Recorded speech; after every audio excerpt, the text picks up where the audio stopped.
Hello guys, welcome back to PC वाले YouTube channel. And आज हम बात करेंगे कि AMD ने क्यों तुम लोगों को धोखा दे दिया एंड B450 में क्यों तुम्हें नेक्स्ट जनरेशन का सपोर्ट नहीं मिलने वाला, और क्या ये AMD की तरफ से एक बेकार मूव था या AMD ने एक्चुअली में ये AMD की मजबूरी थी। AMD को ये मजबूरी में करना पड़ रहा है और हमको इतना गुस्सा होने की जरूरत नहीं है। सो क्या है इस बात के पीछे असली मैटर, एंड क्या तुम्हें इस बात से गुस्सा होना चाहिए, नाराज होना चाहिए, ये हम डिस्कस करेंगे। एंड कोई भी क्वेश्चंस नीचे पोस्ट, अगर तुम कमेंट में पोस्ट करने वाले हो कोई भी क्वेश्चंस, कोई भी अपना कमेंट या अपना कोई भी थॉट तुम कमेंट में पोस्ट करने वाले हो, अच्छी बात है तुम कर रहे हो, लेकिन मैं रिकमेंड करूंगा कि आज की वीडियो तुम पहले पूरी देखो, उसके बाद अपना कमेंट पोस्ट करना। क्योंकि बहुत सारे लोग जो है वो कमेंट पहले पोस्ट कर देते हैं और फिर बाद में वीडियो देखते हैं। मतलब जैसी वीडियो प्ले हुई ना, पहले कमेंट लिख देंगे अपना कि ऐसा ऐसा ऐसा है, और उसके बाद फिर वीडियो देखते हैं। सो प्लीज इस बार जो है वो पहले पूरी वीडियो देखना। जिन लोगों ने B450 मदरबोर्ड्स लिए थे ये सोच के कि वो 4000 सीरीज जब आएगी उसमें अपग्रेड करेंगे, उसमें जो है वो नए प्रोसेसर्स लगाएंगे, जब वो आएगी तो मे भी अपने Ryzen 5 3500 या फिर कोई भी बजट सीरीज का उनके पास जो कोई CPU है सस्ता था, उसको जो है वो 4th जनरेशन में जो है वो अपग्रेड करेंगे। AMD की 4000 सीरीज जो आएगी Zen 3 जिसको बोल रहे हैं, तो उन लोगों के लिए तो ये एक बैड न्यूज़ है। लेकिन यहाँ पर कई लोग ऐसे भी हैं जो कि ऐसे पीसी बिल्डर्स हैं जो एक बार पीसी बिल्ड कर लेंगे और 4-5 साल तक अपग्रेड नहीं करने वाले। वो लोग एक ही बारी में जो है वो अच्छा सा पीसी बिल्ड करके 4-5 साल के लिए शांत रहने वाले हैं। सो उन लोगों के लिए मैं बोलता हूँ कि ये कोई टेंशन वाली बात है नहीं। आपने एक बार B450 लेके पीसी बिल्ड कर लिया तो भाई अब 4-5 ईयर्स तक जो है वो तुमको अपग्रेड करने नहीं वाले। सो ये कोई इतनी बड़ी बात है नहीं। बट यहाँ पे AMD की डेफिनेटली गलती है। AMD कितने भी अच्छे प्रोसेसर्स बना ले, AMD कितने भी अच्छे मदरबोर्ड बना ले, बजट सीरीज के अंदर ओवरक्लॉकिंग का सपोर्ट दे दे, उनके IPC कितने भी अच्छे हो, कितने भी सस्ते CPU बना ले, कितनी भी अच्छी वैल्यू फॉर मनी जो है वो अपने CPUs और GPUs के साथ प्रोवाइड कर ले, लेकिन AMD ने जो है वो 2016 से आई गेस ये पब्लिसिटी इस बात से करता हुआ आ रहा है कि उनका जो AM4 सॉकेट है वो 2020 तक चलेगा, वो 2020 तक AM4 को चलाएंगे, जो कि सही बात है, वो लोग चला रहे हैं। AMD ने यहाँ पे जो है वो एक ट्रिक खेल ली। उन्होंने टेक्निकली ये बोला कि वो AM4 सॉकेट को 2020 तक चलाएंगे, जो कि वो कर रहे हैं। तुम्हारा जो X570 चिपसेट है या फिर जो तुम्हारे B550 मदरबोर्ड है, सारे के सारे AM4 बेस्ड है। सो टेक्निकली वो लोग AM4 सॉकेट ही चला रहे हैं, बट B450 में उन्होंने जो है वो सपोर्ट काट दिया। आई मीन उन्होंने AM4 सॉकेट चलाने की बात कही थी, उन्होंने कहीं पर भी ये नहीं बोला था कि वो अपने सारे AM4 बेस्ड मदरबोर्ड में सारे AM4 बेस्ड प्रोसेसर्स का सपोर्ट देंगे। टेक्निकली जो है वो AMD के खिलाफ तुम लोग लॉसूट या फिर कुछ चीज फाइल नहीं कर सकते, लेकिन MSI के खिलाफ जो है वो जरूर लॉसूट, आई थिंक मैंने सुना है कि MSI के खिलाफ लॉसूट फाइल हो रहा है। बिकॉज MSI ने अपनी वेबसाइट पे जो उनके मैक्स सीरीज के मदरबोर्ड है उनके साथ ये पब्लिश किया है कि वो उनके जो मैक्स सीरीज के मदरबोर्ड है B450 लाइनअप, वो आने वाले AMD के CPUs जो कि 4000 सीरीज Zen 3 बेस्ड जो CPUs होंगे उनको भी सपोर्ट करेंगे। लेकिन अब AMD ने B450 का वो काट दिया, पत्ता काट दिया।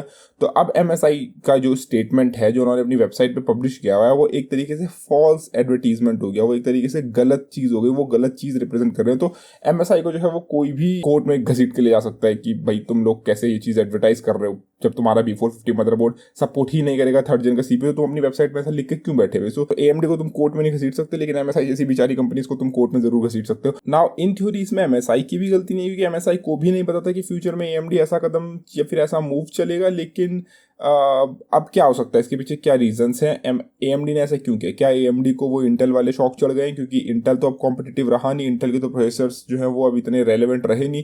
मार्केट में बचा एक ही किंग, अगेन आने वाला 10900 की या फिर 9900 की। स्टिल गेमिंग में कुछ FPS से AMD से मे भी आगे रहे, बट ओवरऑल अगर बोला जाए तो AMD डोमिनेट कर रहा है हर सेगमेंट में। सो क्या AMD को जो है वो कुछ सालों में ही पॉपुलैरिटी की हवा जो है वो लग गई है, एंड AMD जो है वो भूल चुका है कि वो अपने कस्टमर्स, जिन लॉयल कस्टमर्स के बेसिस पे इतना ऊपर आया है, वही उन्हीं को वो जो है वो लूट रहा है। सो क्या एक्चुअली इसके पीछे रीजन है? और AMD जो है वो इस सपोर्ट को ना करने का जो रीजन देता है वो ये देता है कि उनका जो है वो बायोस का साइज जो है वो छोटा है, एंड वो उस छोटे बायोस साइज में नए प्रोसेसर्स का सपोर्ट नहीं दे पाएंगे ना। अगेन जब तुम्हारे कोई नए CPUs आते हैं तो तुम्हें उन नए CPUs के सपोर्ट के लिए अपने पुराने मदरबोर्डों में बायोस अपडेट करना पड़ता है। AMD का ये कहना है कि बायोस का जो है साइज छोटा है, क्योंकि जितने भी तुम्हारे मोस्टली मदरबोर्ड्स हैं, अगर मैं उन्हें मिड रेंज के मदरबोर्ड बोलूँ तो उनके अंदर जो है वो सिर्फ 16 MB की बायोस साइज है। लेकिन अगर तुम MSI के मैक्स मदरबोर्ड में देखो तो उनके अंदर 32 MB का बायोस साइज है। तो यहाँ पर देखो कई लोग बोलेंगे कि भाई ऐसे थोड़े ना, भाई कई मदरबोर्ड ऐसे हैं जिनके अंदर 32 MB का बायोस साइज है, तो फिर AMD ऐसा झूठ क्यों बोल रहा है कि बायोस का साइज छोटा है? देखो AMD झूठ नहीं बोल रहा, बायोस का प्रॉब्लम तो है, बायोस का इशू है, लेकिन उससे टैकल करने के भी कई तरीके हैं। बायोस का इशू देखो ऐसा है कि भले ही MSI के मैक्स सीरीज के मदरबोर्ड में 32 MB का बायोस है, लेकिन तुम MSI पूरे मार्केट को रिप्रेजेंट नहीं करता। MSI एक कंपनी है जिसके कि कुछ मदरबोर्ड्स मैक्स सीरीज के अंदर आते हैं जिनके अंदर 32 MB का बायोस है। अब AMD जो है वो सिर्फ MSI को लेके तो सामान बेचेगा नहीं, दुनिया में सिर्फ MSI के मदरबोर्ड तो नहीं बिकते। असूस है, एजरॉक है, तुम्हारा गीगाबाइट है, फिर MSI तो खुद है ही है, फिर तुम्हारे चाइना वाले कुछ ब्रांड्स है लाइक बायोस्टार और कलरफुल और पता नहीं क्या क्या, ठीक है। 10 तरीके के तुम्हारे पास ब्रांड्स हैं जो इंडिया में शायद बिकते भी नहीं है, क्योंकि मैंने बोला कई चाइनीज ब्रांड है, एंड चाइना भी एक काफ़ी बड़ा मार्केट है। सो तुम सिर्फ MSI के मैक्स सीरीज के मदरबोर्ड के बेसिस पे ऐसा नहीं बोल सकते कि बायोस का तो साइज बड़ा है भाई MSI में 32 MB एंड AMD को सपोर्ट करना चाहिए। कईयों में A320 हो गए, तुम्हारे B350 हो गए, B450 हो गए, फिर अगेन तुम्हारे लो एंड वाले B450 हो गए लाइक प्रो VDH, इस टाइप के जो होते हैं। तुम्हारा जो गीगाबाइट के D3H करके आई थिंक शायद आते हैं, वो HD3H ऐसे करके कुछ अजीब से नाम वाले येलो कलर का बॉक्स होता है, उनका ढाल सी बनी होती है उसमें येलो कलर की गंदे से, इस टाइप के आते हैं। असूस के कई सस्ते सस्ते मदरबोर्ड्स आते हैं, तो उनके अंदर तुम एक 32 MB का बायोस अचानक से लगा के नहीं लोगों को दे सकते। एंड दूसरी चीज़ ये है कि हाँ, अगर AMD अभी भी AMD के अगर तुम टोटल प्रोसेसर्स काउंट करो अभी तक जितने भी आए हैं, तो वो 80+ प्रोसेसर्स हैं। तुम्हें 16 MB की बायोस चिप के अंदर 80+ प्रोसेसर्स का सपोर्ट देखने को मिल रहा है। 80+। अब तुम बोलोगे 80 कैसे? इसके अंदर तुम्हारे राइजन, तुम्हारे APUs, तुम्हारे एथलॉन्स, तुम्हारे राइजन प्रो, सब के सब इंक्लूडेड हैं, सारी जनरेशन के, फर्स्ट जेन, सेकंड जेन, थर्ड जेन, ठीक है। फिर उसके बाद तुम्हारे APUs, फिर उसके बाद तुम्हारे वो एंथलॉन, मतलब तुम्हारा Bristol rich, summit rich, pinnacle rich, Picasso, raven rich, सारे के सारे जो हैं वो तुम्हारे जितने भी हैं, मटीस जितने भी हैं, सब के सब जो हैं वो सिर्फ 16 MB के उस बायोस के अंदर सबका सब सपोर्टेड है। अगेन उस 16 MB के बायोस के अंदर तुम अब चाहते हो कि 4000 सीरीज के जो और CPUs आने वाले हैं जो Zen 3 बेस्ड होंगे वो और सपोर्टेड हो। तो मतलब टेक्निकली हम लोग मांग रहे हैं AMD से 100 से ऊपर CPUs का सपोर्ट एक 16 MB के बायोस में। नाउ अगेन इन थ्योरी वो कर सकते हैं ऐसा। कैसे? अब उसके लिए तुम्हें जो है वो बायोस के अंदर ग्राफिक्स काटने पड़ेंगे, तुम्हें बायोस को जो है वो एकदम फ्लैट लुकिंग बनाना पड़ेगा। जो तुम्हें ग्राफिक्स दिखने को मिलते हैं बायोस के अंदर, इमेजेस देखते हैं, तुम्हें जो है वो सारी की सारी काटनी पड़ेंगी। फॉर एग्जांपल जब तुम MSI का मदरबोर्ड चलाते हो तो MSI का वो ड्रैगन वाला लोगो बनाता होगा बायोस के अंदर, या फिर असूस को चलाते हो तो असूस का रोग वाला लोगो बनाता होगा, या फिर तुम गीगाबाइट का चलाते हो तो वो ऑरस का चील वाला जो भी लोगो है वो बना हुआ आता होगा। उसको हटा दो, क्योंकि अगेन वो जो चील की फोटो है, जो ड्रैगन की फोटो है, वो कुछ ना कुछ साइज है, मतलब कुछ ना कुछ साइज कैपेसिटी लेती है बायोस के अंदर, तुम्हें वो हटाना पड़ेगा।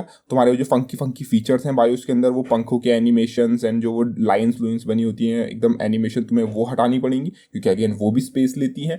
तुम्हें बायोस को एकदम बेसिक बनाना पड़ेगा। तुम्हें पुराने CPUs के में भी शायद तुम्हें जो है वो पुराने CPUs का सपोर्ट हटाना पड़ेगा, जो कि ऑलरेडी करते हैं। अगर तुम एक B350 मदरबोर्ड के अंदर राइजन 3rd जेन चला रहे हो, जो कि कई लोग चलाते भी हैं, के अंदर तुम्हारे कई APU जो है वो ऑलरेडी सपोर्टेड नहीं है, क्योंकि अगेन बायोस का साइज लिमिटेड है, तुम सारे CPUs का सपोर्ट नहीं दे सकते। और अगर अब AMD और CPUs को उसके अंदर सपोर्ट देता है तो उन्हें और CPUs का सपोर्ट काटना पड़ेगा। सिर्फ हम जैसे लोग PC बिल्ड नहीं करते हैं, आप जैसे और मेरे जैसे लोग करते हैं PC बिल्ड, लेकिन सिर्फ हम जैसे नहीं करते। सिस्टम इंटीग्रेटर्स होते हैं, जो तुम्हारे वो HP, डेल, इस टाइप के PC बनते हैं, ऑल इन वन PCs ये होते हैं। फिर तुम्हारे कई जो है वो एंटरप्राइजेज होती हैं, कई तुम्हारे बिजनेस फर्म्स होते हैं, कई तुम्हारे जो है वो ऑफिस होंगे, बैंक ऑफिस होंगे, जहाँ पे PCs यूज हो रहे होंगे। एंड उस बैंक ऑफिस में हो सकता है Ryzen 3 2200G पे PC चल रहा हो, क्योंकि उन लोगों को सिर्फ एक्सेल में काम करना है, सिर्फ क्रोम के टैब्स खोलने हैं, उनको जो है वो कुछ गेम नहीं खेलना। तो उनके लिए एक बेसिक प्रोसेसर और एक बेसिक मदरबोर्ड काफ़ी है। उनके लिए एक A320 या एक B350 मदरबोर्ड बहुत है, उनको B450 नहीं चाहिए, ठीक है। कई स्कूल्स होंगे जहाँ पे मे बी 10 या 20 कंप्यूटर्स होंगे कंप्यूटर लैब में, उसके अंदर जो है वो एथलॉन लगा होगा, एथलॉन 2000G या 200G जो भी इसका नाम है वो लगा होगा। एंड स्कूल के एप्लीकेशन के लिए जहाँ पे बच्चे माइक्रोसॉफ्ट पेंट चलाते हैं, उनके लिए वो मोर देन इनफ है। अब अगर कल के दिन उनका जो है वो कुछ सपोर्ट मान लो फॉर एग्जांपल वो लोग कैंसिल कर देंगे ना, AMD कल के दिन एक नया अपडेट रिलीज करता है जिसके के अंदर जो है वो पुराने CPUs का तो सपोर्ट कट जाएगा, लेकिन थर्ड जो तुम्हारी आने वाली 4000 सीरीज है उसका सपोर्ट आ जाएगा। उससे क्या होगा, इन स्कूल्स वगैरह में कल के दिन कोई इश्यू आता है, या फिर कई सारे ऐसे सॉफ्टवेयर्स होते हैं जो ऑटोमेटिकली बायोस अपडेट करते हैं, ऐसा कुछ होता है, बायोस अपडेट होता है, उनके अंदर तो पुराना एथलॉन चल रहा है, उनके अंदर तो 2200G चल रहा है, तो यानी स्कूल के 20 कंप्यूटर खत्म AMD को जो है वो अब उनको दोबारा सर्विस करना पड़ेगा। और सर्विस करने के लिए क्या करना पड़ेगा, तुम्हें एक नया CPU उसके अंदर लगाना पड़ेगा, फिर पुराना बायोस फ्लैश मारना पड़ेगा, फिर उस नए CPU को हटा के फिर पुराना CPU तुम्हें लगाना पड़ेगा। 20 कंप्यूटर्स में तुम ऐसा कर रहे हो एक स्कूल में, और एक स्कूल तो दुनिया में है नहीं, कई सारे स्कूल्स होंगे, कई सारे बैंक्स होंगे, कई सारे ऑफिसेस होंगे, कई सारी एंटरप्राइजेस होंगी, फर्म्स होंगे जहाँ पे ये कंप्यूटर्स यूज हो रहे होंगे। ये एक बहुत बड़ा इशू है। तो इश्यूज बहुत सारे हैं, तुम अचानक से जो है वो ये सब कर नहीं सकते ना। इसको फिक्स कैसे किया जा सकता है और इसके क्या सॉल्यूशंस हैं? देखो सॉल्यूशन कई तरीके के हैं, जैसे कि फॉर एग्जांपल तुम बायोस को जो है वो एकदम बेसिक बना सकते हो, एकदम वो पुराने जमाने का ब्लू स्क्रीन वाला बायोस, और उसके अंदर से कई सारे फीचर्स हटा सकते हो। पर कंपनी ऐसा करने नहीं वाली, क्योंकि तुम अपने बायोस को एकदम बेसिक बना लेने वाले। नाउ AMD के पास एक ऑप्शन था कि वो जो है B550 के लॉन्च के बाद ये सब अनाउंस करता, या फिर B550 को पहले लॉन्च करता। क्योंकि अगर B550 को वो अगर पहले लॉन्च कर देता फॉर एग्जांपल जनवरी में या दिसंबर में, और ये सब डिलेज नहीं होते, देन लोग B450 क्यों लेते? हाँ कुछ लोग लेते क्योंकि B550 के आने के बाद B450 सस्ता हो जाता है, और लोग सोचते कि हाँ मैं B450 अब सस्ता होगा तो मैं फिर B450 लूंगा। बट स्टिल कई लोग जो है वो नए प्लेटफॉर्म की तरफ जाते हैं, कई लोग नए मदरबोर्ड लेते, B550 लेते, और उनको ये सब टेंशन होती ही नहीं। लेकिन AMD ने जो है वो B550 लॉन्च के बाद ये सब सोचा, अब तो दिक्कत हो गई, अब क्या कर सकते हैं। लेकिन ना एक और आखिरी ऑप्शन जो AMD के पास है वो ये है कि वो लोग कुछ ऑप्शंस दे सकते हैं। फॉर एग्जांपल तुम लोगों को जो है वेबसाइट के अंदर ऑप्शन मिलेगा कि अगर तुम्हें राइजन 3rd जेन का सपोर्ट चाहिए तो तुम एक 3rd जेन का बायोस डाउनलोड मारोगे, जिसके अंदर उसके एसेंशियल एगीसा कोड्स एंड वो सब होंगे। फिर उसके बाद जो है अगर तुम्हें 4th जेन का सपोर्ट चाहिए AMD का, तो तुम 4th जेन का कुछ डाउनलोड मारोगे बायोस, एंड उसके अंदर से 4th जेन के कोड्स होंगे। एंड अगर तुम्हें पुरानी जनरेशन की चाहिए तो पुरानी जनरेशन का होगा, उनके अंदर सारे CPUs का नहीं होगा, उसके अंदर सिर्फ एक स्पेसिफिक जनरेशन का सपोर्ट होगा। तो अगर इस तरीके से, या फिर कुछ स्पेसिफिक CPUs के लाइनअप का बायोस अपडेट होगा, वो सारे CPUs का नहीं होगा। फॉर एग्जांपल अभी अगर तुम बायोस अपडेट करते हो तो तुम्हारे जो है वो, अगर तुम B350 में चला रहे हो, तुम बायोस अपडेट करते हो तो तुम्हें 1st जेन का भी सपोर्ट मिल रहा है, तुम्हें 2nd जेन का भी मिल रहा है, कहीं तुम्हें 3rd जेन का भी मिल रहा है। तो इससे अच्छा है कि तुम सिर्फ एक ही जनरेशन का सपोर्ट दो। उससे ये होगा कि तुम्हें कम CPUs का सपोर्ट देना पड़ रहा है, तुम्हें 100 से ऊपर CPUs का सपोर्ट नहीं देना पड़ रहा है। एंड क्योंकि तुम्हें 100 से ऊपर CPUs का सपोर्ट नहीं देना पड़ रहा है, तो तुम्हारी बायोस का ऑफकोर्स साइज कम हो गया है ना, तुम्हें कम साइज के बायोस के अंदर वो सब फिट हो जाएगा।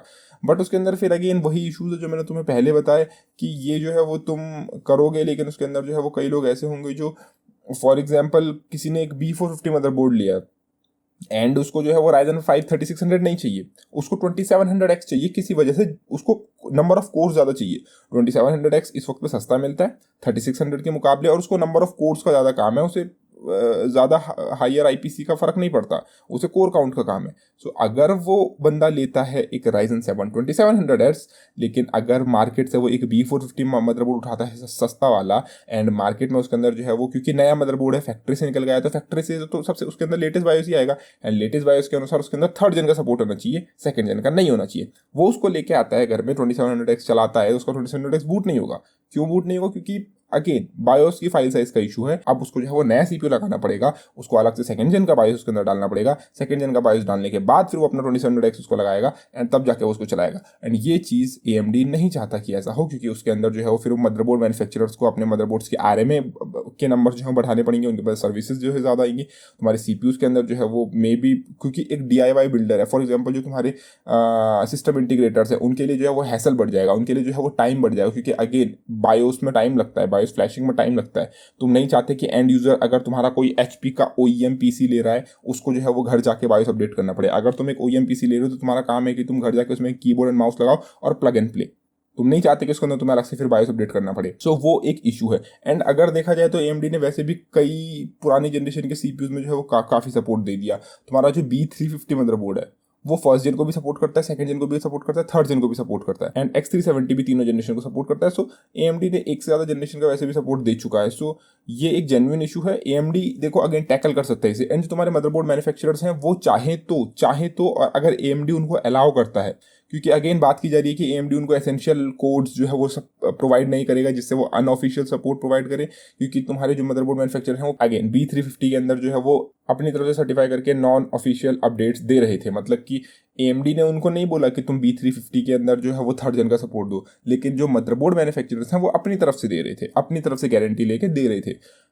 इस बार भी सेम चीज सीन हो सकता है एएमडी को इतना बैकलैश मिले, हो सकता है एएमडी को लोग इतना क्रिटिसाइज करें कि एएमडी मदरबोर्ड मैन्युफैक्चरर्स को अलाउ कर दे अनऑफिशियल सपोर्ट देना, बट अभी के लिए जितना मैंने सुना उस हिसाब से तो एएमडी जो है वो उस अनऑफिशियल सपोर्ट के लिए भी जो एसेंशियल कोड्स हैं वो प्रोवाइड नहीं करेगा ना। अगर तुम्हारे जो है वो motherboard manufacturer still like MSI, क्योंकि एमएसआई के ऊपर केस हो सकता है, पर अगर एमएसआई ऐसा करता है तो देन बाकी मदरबोर्ड मैन्युफैक्चरर भी अनऑफिशियली सपोर्ट कर सकते हैं, बट अगेन उसके अंदर तुम्हें इश्यूज देखने को मिलेंगे। हो सकता है तुम्हारे कई सीपीयू सपोर्ट ही ना करें पुरानी जनरेशन के, ये जो है वो कई लोगों के लिए इशू वाली बात होगी। कई हो सकता है तुम्हारे लिए जो है वो एपीयूज वगैरह उसके अंदर सपोर्ट ना करें, या फिर हो सकता है तुम्हारा बायोस जो है वो एकदम बेसिक बन जाए, एकदम ब्लैक एंड वाइट, एकदम उसके अंदर कोई एनिमेशंस नहीं है, कोई ड्रैगन या फिर असूस का या चील का और उसका लोगो वोगो नहीं है। तुम्हारे पुराने जमाने का जो वो लेगेसी बायोस होता था एकदम ब्लू स्क्रीन एंड उसके अंदर टेक्स्ट लिखा होता था बेसिक सा, तुम्हारा उसकी तरह दिखेगा। सो अगर तुम वो चाहते हो या कुछ वो करते हो, मे बी मदरबोर्ड मैन्युफैक्चरर्स ऐसा करें ताकि उनको जो है वो कस्टमर्स की तरफ से इतना बैकलैश देखने को ना मिले, बट स्टिल